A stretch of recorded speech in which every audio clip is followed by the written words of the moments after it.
Good evening to all of you. बेटा कैसे हो आप सब लोग? आई होप सब अच्छे हैं, सब ठीक हैं। फर्स्ट ऑफ ऑल आप सब लोगों को 57th हरियाणा दिवस की जो है बहुत बहुत शुभकामनाएं। आज के दिन ही जो है हमारा हरियाणा जो है वो बना था और पंजाब से अलग हुआ था। तो फर्स्ट ऑफ ऑल कॉन्ग्रेचुलेशन कि आज हरियाणा दिवस है। बधाई हूँ आप सब लोगों को।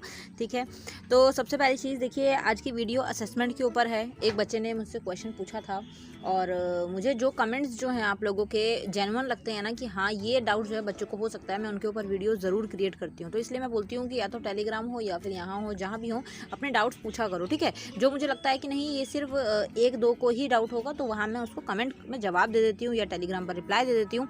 जिनको नहीं मुझे लगता है कि ये डाउट मेजर है और सब बच्चों के माइंड में आ सकता है तो वहाँ पर फिर मैं वीडियो क्रिएट करती हूँ। तो आज की वीडियो असेसमेंट के ऊपर है।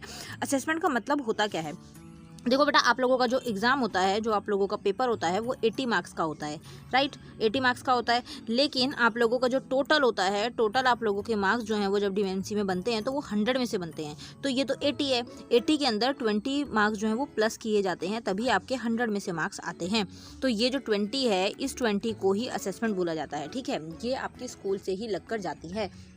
अब बहुत सारे बच्चों को ये चीज़ पता ही नहीं थी, इसलिए मैंने ये बेस आप लोगों को बता दिया कि असेसमेंट मार्क्स इसे बोला जाता है जो 80 के बाद 20 मार्क्स प्लस करके आपके 100 बनाए जाते हैं ना, तभी आपकी जो परसेंटेज है वो हमेशा 100 में से ही काउंट होती है। वो हमेशा 100 में से ही काउंट होती है। 100 में से मार्क्स आते हैं 72, 100 में से मार्क्स आते हैं 85, ऐसे करके। तो ये जो हैं ये टोटल मार्क्स होते हैं आपके। बट जो आपका एग्ज़ाम होता है, अब आप सोचोगे वो तो 80 मार्क्स का होता है। 80 मार्क्स के एग्ज़ाम में से आपके मार्क्स अगर मान लो 60 आए हैं और आपकी असेसमेंट जो है वो 15 लगी है, तो आप में ये 15 मार्क्स इसमें ऐड हो जाएंगे, तो ये आपके मार्क्स 100 में से 75 बन जाएंगे। ठीक है बेटा, तो आई होप ये चीज़ आपको समझ आ गई होगी। बहुत ईजी है, बेस है एकदम, लेकिन बहुत सारे बच्चों को नहीं पता होती, इसलिए मैंने बता दिया। ठीक है ना। अब ये जो असेसमेंट के मार्क्स हैं, ये 20 मार्क्स हमें कंप्लीट करने कैसे हैं, ये किस किस चीज़ से जो हैं ये लगते हैं और क्या फैक्टर्स मैटर करते हैं। सबसे पहली चीज़ तो मैं आपको जो फॉर्मल एक्सप्लेनेशन है, डेफिनेशन इस चीज़ की, वो बता देती हूँ। इसके अंदर आपके मार्क्स जो है वो ऐड होते हैं। एक तो अटेंडेंस के मार्क्स ऐड होते हैं, ठीक है। प्लस में आपके प्रैक्टिकल जो होते हैं उसके मार्क्स ऐड होते हैं, ठीक है। प्लस में आपके जो पीरियोडिक टेस्ट होते हैं, पीरियोडिक टेस्ट उसके मार्क्स ऐड होते हैं, ठीक है। तो ये चीज़ जो है ये मेजर हैं, जो चीज़ असेसमेंट में आपकी हेल्प करती है मार्क्स लाने में। लेकिन इसके साथ जो सबसे मेजर चीज़ है जो आपके मार्क्स डिपेंड करती है वो होता है आपका बिहेवियर। जी हाँ, ये अब इनफॉर्मल डेफिनेशन में आपको बता रही हूँ। इनफॉर्मल डेफिनेशन के अंदर आ जाता है कि अगर आपका बिहेवियर अच्छा है क्लास में तो आपके मार्क्स जो हैं वो 15 अबव आराम से लग जाते हैं, ठीक है।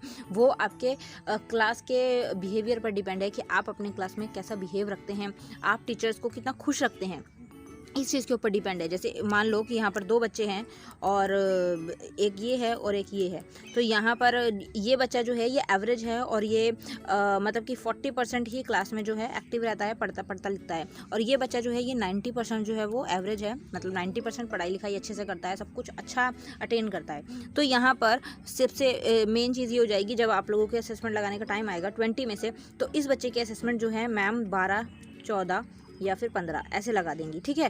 क्योंकि 15 से कम असेसमेंट कभी भी नहीं लगाते हैं टीचर्स, बोर्ड स्पेशली बोर्ड में 15 तक तो जाती ही है। लेकिन जो बच्चे बहुत ज़्यादा अच्छे होते हैं उनकी पहले 16-17 जो है एवरेज स्टूडेंट्स की भी चली जाती है। और जो ज़्यादा अच्छे होते हैं, जो पढ़ाई करने में और नेचर वाइज में, और टीचर्स को पता होता है कि ये बच्चा पढ़ने में अच्छा है और ये प्रैक्टिकल वगैरह भी बनाता है, टेस्ट में भी अच्छे मार्क्स लेकर आता है, तो उसकी असेसमेंट जो है मैम 19 या 20 भी लगाती हैं। तो वो आप लोगों के हाथ में है, असेसमेंट आप लोगों को खुद कमानी होती हैं, ठीक है बेटा। तो यहाँ पर देख सकते हो आप लोग, अब ये जो 40% वाला बच्चा है इसकी असेसमेंट जो है वो 15 लग सकती है, और जो 90% वाला बच्चा है इसकी असेसमेंट 20 लग सकती है।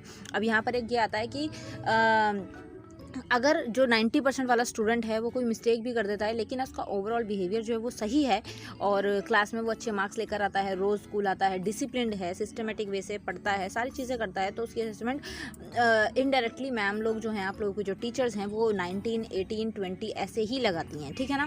बाकी जो एवरेज स्टूडेंट्स होते हैं उनकी असेसमेंट जो है वो 13, 14, 15, 16, 17 ऐसे लगती है, ठीक है ना। तो आई होप आप लोगों को ये चीज़ समझ आ गई होगी, क्योंकि फॉर्मल डेफिनेशन जो है वो यही थी कि आप लोगों की अटेंडेंस जो है, अटेंडेंस के ऊपर आपके होते हैं, प्रैक्टिकल के ऊपर आपके होते हैं, क्योंकि प्रैक्टिकल होती है ना। और इसके अलावा में आपके जो टेस्ट होते हैं उनके ऊपर होते हैं। तो इन चीज़ों की जो फैक्टर्स होते हैं ये डिपेंड करते हैं आपके असेसमेंट के ऊपर, ठीक है, कि आपकी असेसमेंट ऐसे लगेगी। तो आई होप ये चीज़ आपको समझ आ गई होगी। अब एक चीज़ जो बच्चे जो ये देख रहे होंगे वो ये सोच रहे होंगे मैम हमारी तो कंपार्टमेंट है, और कई बच्चे जो हैं वो सीटीपी वाले भी हैं, तो वो भी वीडियो देख रहे होंगे, वो सोच रहे होंगे कि हम तो यार स्कूल जा नहीं रहे हैं तो हमारी असेसमेंट कैसे लगेगी। बेटा जो आपकी असेसमेंट पहले थी उसी के अराउंड आपकी असेसमेंट अभी भी लगेगी, ठीक है, सेम ही असेसमेंट लगेगी आपकी अभी, क्योंकि आप स्कूल नहीं गए हो। आपका बिहेवियर जो टीचर्स लोगों ने देखा हुआ था वही बिहेवियर अभी उन लोगों को वो चीज़ सेम रहती है कि हाँ यही असेसमेंट जो है पहले लगाई थी, तो बच्चा ये डिज़र्व करता है, इतना डिज़र्व करता है, तो उसको वो उतना ही देते हैं, ठीक है। तो आपकी असेसमेंट सेम रहती है। आपके जो एग्ज़ाम हैं वो 80 मार्क्स के होंगे, ठीक है, आपके जो एग्ज़ाम है वो 80 मार्क्स के होंगे, और 20 मार्क्स जो है वो आपकी असेसमेंट लगती है, ठीक है। तो ये असेसमेंट जो है आपकी जो प्रीवियस ईयर क्वेश्चन मतलब जो पेपर में थी उसमें आपकी मार्कशीट में असेसमेंट शो हो रही होगी, जिसमें 18 है, जिसमें 17 है, जिसमें 19 है, तो जिसमें जो है वही सेम असेसमेंट जो है अभी आप लोगों के एग्ज़ाम्स में ऐड हो जाएगी आपके मार्क्स साथ में ऐड होने के बाद, ठीक है। अगर आपके 80 में से मान लो 60 मार्क्स या 50 मार्क्स बन रहे हैं और आपकी असेसमेंट जो है वो 15 नंबर लगा रखी है, तो आपके टोटल मार्क्स जो है वो 65 हो जाते हैं, ठीक है। और ये मार्क्स आपको डीएमसी में शो होंगे, डीएमसी में with assessment marks he show किए जाते हैं, ठीक है। या तो असेसमेंट आपको शो कर देंगे या फिर वो विदाउट असेसमेंट ऐड करके दे देंगे, ठीक है। तो इस तरीके से ये सिस्टम होता है। आई होप मेरा डाउट जो आप लोगों का डाउट था वो ख़त्म हो गया होगा, और मैंने जो एक्सप्लेन किया वो आई होप पूरा क्लियरली आपको समझ आया होगा। बाकी और कोई डाउट हो, कुछ ना समझ आया तो आप वो मुझसे कमेंट में पूछ सकते हैं। नेक्स्ट वीडियो में जल्दी मुलाकात होगी। Thank you so much for watching, bye bye.